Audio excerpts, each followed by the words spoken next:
starting on Friday, but predominantly still a democracy. When I got to China, I thought, I thought you'd appreciate that.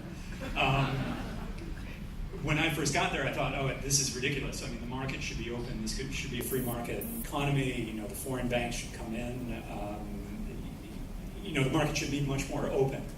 And what I realized over time is that the closed market nature, keeping the foreign banks at bay initially and then gradually letting them in, did help the market to grow in a stable manner.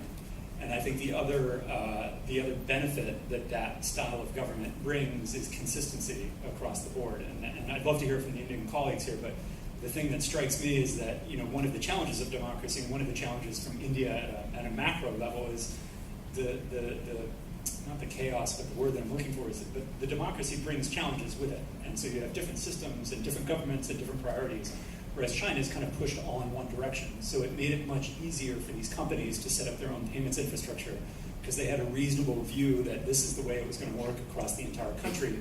And with generally one large regulator and the government and the regulatory bodies, if it works at the national level, it's going to work at the provincial level and work at the local level. Which I think that might be a challenge in India a little bit more, is that the payment infrastructure may vary, the needs of the regulators and the governments, in particular states, might vary as well. I'd love to hear about that, but I think that's one advantage that China had, is that when you have the entire economy moving in I won't say the right direction, but moving in one direction, supported by the regulators and the government, it makes it a lot easier to innovate as a private enterprise because you kind of see where the path is going. Whereas I guess in India, maybe wait and see and let the government build the infrastructure for you is a better argument for them building on top of that, because then you're sure, okay, it's going to be UPI and it's going to go in that direction. So I think what democracy is doing to India, especially in the fintech space, is that we have state governments and chief ministers from state governments launching fintech hubs and fintech towers and all of that.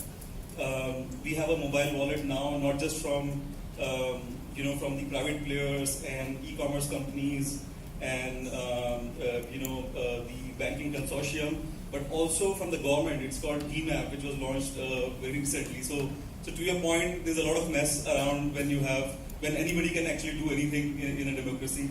And I think one thing which happened in India, which is very interesting, is that some visionary tech leaders like Nandan Nilekani, they thought about it in a very long term, and they said that can we create the infrastructure that at least at that level, or rather I should say 2-3 layers of it, it's very consistent and standard, and then over and above it, people can create experiences which might be different, and then the market will decide which ones are better. So they created the authentication system called Aadhaar, and they created UPI and some of these standard elements. I think that was interesting.